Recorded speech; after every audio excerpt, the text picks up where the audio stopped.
When analyzing tabular OCDS data, if the fields you need are all in the same sheet, then you can easily create a summary using a pivot table. For example, to work out which buyers issued the highest value of tenders, you need the buyer ID, name, tender value and currency.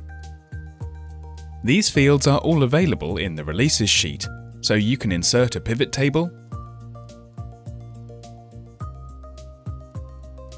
add the buyer ID and name to the rows,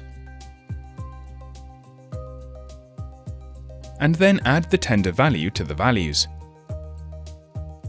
Since values can be in different currencies, you should also add the currency to the columns. This looks a bit messy, so let's remove the total rows and sort by the tender value.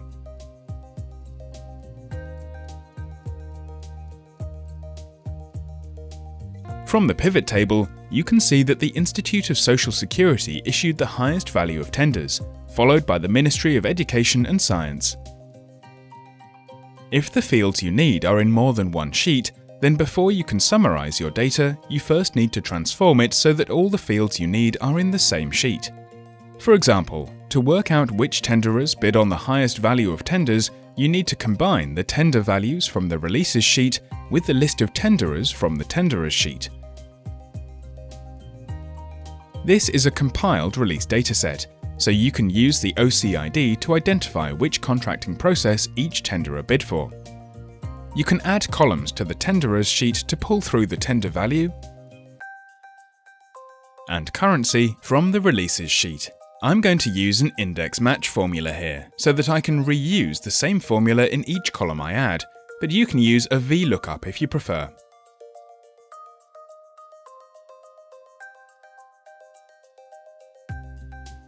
The first match returns the row you're looking for using the OCID,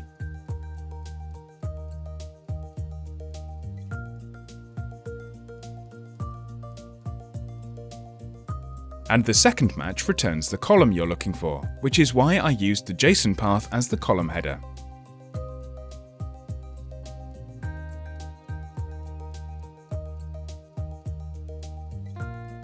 This pulls through the tender value from the Releases sheet to the Tenderers sheet. You can use a color to remind you that you added these columns.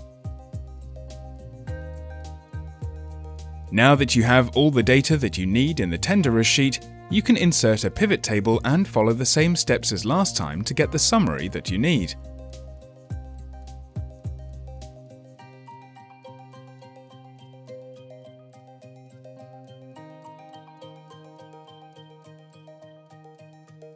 Let's also add another column to the pivot table to count how many tenders each tenderer bid for.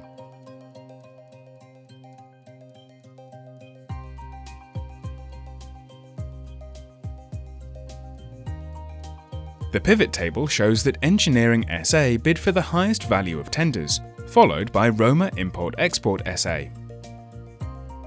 This is just an example of one possible indicator. You can try applying the skills you learned in this video to other indicators, such as calculating which suppliers won the most contracts. If you're working with releases rather than compiled releases, you'll need to create a composite key using the OCID and the Release ID to join data from different sheets instead of using only the OCID. Visit the standard documentation for more information.